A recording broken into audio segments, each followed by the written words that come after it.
Let's get to today's top stories. 3 murder victims, 4 suspects, 57 charges in 3 separate cases. That's what the Rockford law enforcement leaders announced earlier today. Santa made the way all the way from the North Pole to be here. He did. Earlier today, he said I was on the naughty list, but he said if enough gifts come in today, then I'll be on the good list. So help Elliot out. I'll have an update for you guys later in our show, so hopefully I'll be back in the good list. Thank goodness for this beautiful sunrise this morning. We had a dreary, ugly weekend, but the sun is up today, and it's a good sight. Breaking news out of Rockford this morning, a tanker truck has crashed on bypass 20 right near the 11th Street exit.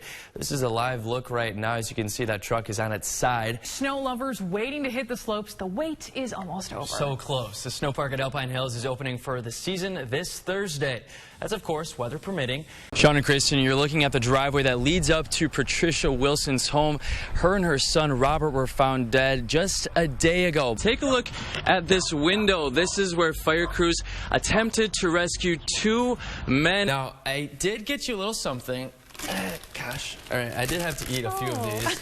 I'm wondering where bag fries are, because those are my favorite, honestly. You know those little guys that you think you're all done, and then you find them under your napkin? It's like the surprise French fry. It's like the gold little nuggets. Well, we want to know from you. These fries look good, by the way. I think these are the regular fries, if you're wondering. Sean and Kristen, good evening. Take a look. This is the driveway leading up to the last home that James Hodgkinson lived in. The Phoenix man has been arrested for allegedly stealing a woman's purse during their first date. Now, she had gone to the bathroom and asked him, of course, to watch her things. When she came back, her purse and her date were not to be found. That man is now in jail. Wow. Police found a baby that was in a stolen vehicle in California. Officials say the baby's mother went to pick up food at a Chipotle and left her newborn inside of a car. The drone's work, though, isn't done just yet. Officials then sent it back in the air to search for evidence. Snyder says he was shot around 7 o'clock Saturday night in the 200 block of South Independence Avenue. Snyder says he was shot once in his upper torso and was released from the hospital Saturday afternoon. He says that bullet is still inside of him and that he's just thankful to be alive. It's almost 100 years. Almost 100 years. So there's got to be something right about them, right? Look at that. Just take a moment there. That is beautiful. Okay, so there's a way to eat these, though, correct? There is a way to eat them. You can eat them however you like, and don't smush it like... The Rockford Community and Police Department are now in mourning after one of its own is killed in the line of duty. Rockford Police Chief Dan O'Shea says Officer Jamie Cox was killed early Sunday morning after an incident during a traffic stop. Yeah, during a press conference at police headquarters on Sunday, Rockford Police Chief Dan O'Shea says Officer Cox made a traffic stop in the area of East State Street and Dawn Avenue. That was just after 1 o'clock Sunday morning. During that traffic stop, Chief O'Shea says an Officer Cox struggled with the victim and became entangled with the vehicle. A short time later, Cox made a brief radio transmission indicating he needed some assistance. Officers then responded to that area and found a single vehicle crash about 2 blocks north of that original stop. Police say Officer Cox was in critical condition. The driver of that vehicle, 49-year-old Eddie Patterson, also died on Sunday and is now considered a suspect in the death of Officer Cox. That's according to Chief O'Shea. Chief O'Shea says at some point during the struggle, Officer Cox fired his gun. Patterson was found dead inside that vehicle when other officers arrived at the scene. The cause of death for both Officer Cox and Patterson has not yet been released, and Chief O'Shea says the entire incident is under investigation by the Integrity Task Force. Officer Cox was on the police force in Rockford for just less than a year.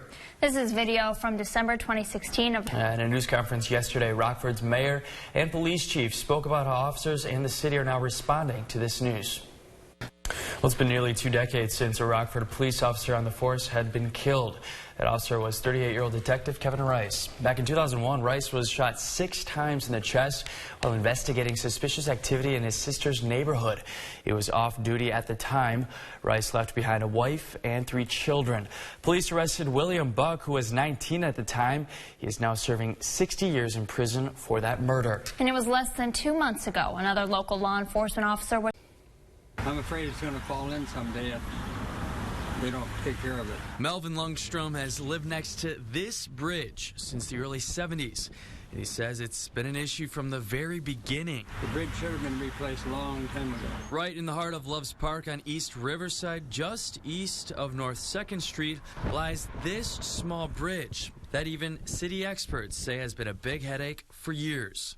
It's deteriorated over the years and needs attention. An estimated 30,000 cars drive on this bridge every day alone.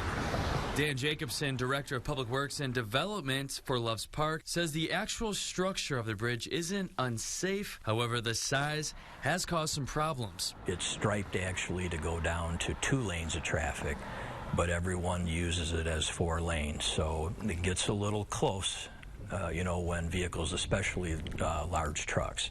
Even while shooting this story, most cars I saw drive on the bridge did not truly merge like the traffic signs suggest to do. And Melvin says he's seen many cars even crash into the rails because it's too congested. But that will soon change. We will be widening the new structure, and it will allow actually true 4 lanes. The City of Loves Park will shut down an entire 1/8 of a mile stretch on Riverside starting sometime in late June.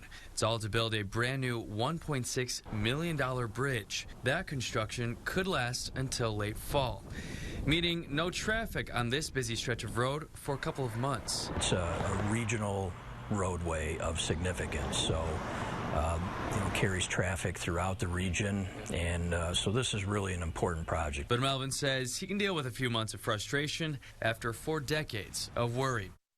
It's around 1 o'clock, Sunday, June 24th. Fire crews are called to this large vacant building in downtown Rockford. It's the old Hanley Furniture Building. Flames are now shooting from several stories as the blaze quickly grows out of control, and smoke seen from miles away. Rockford Fire is on the scene within minutes. But on this day, they're not just fighting from the ground. Today, they're taking to the sky. This small aircraft doesn't shoot water. It doesn't even spread fire retardant. But this drone does provide key information to commanders on scene. To check fire conditions, fire hot spots, the stability of the structure, how much of the roof has been intact and how much is left to burn. Valuable information that told crews where they needed to point their hoses and from where, without risking lives. In this case, they were worried about the north wall collapsing. And can make some decisions maybe a little bit faster because now you have a whole 360 view from the top down. The drone's work, though, isn't done just yet. Officials then sent it back in the air to search for evidence. In this case, the drone was able to go right up to the windows inside the collapse zone and take pictures. With the roof being burned off, it was able to get down inside the building a little bit and also document the point of origin from that way as well. That's something that an investigator would have never been able to do. Helping them find more evidence and sooner. We're just getting started, we're just getting our feet wet. Fire Lieutenant Trevor Hogan says the department hopes to license more pilots, so if needed, every search and rescue team can be equipped with a drone. Drones have saved lives, especially in search and rescue attempts. For your Digging Deeper station, I'm Elliot Grandia, 13 News.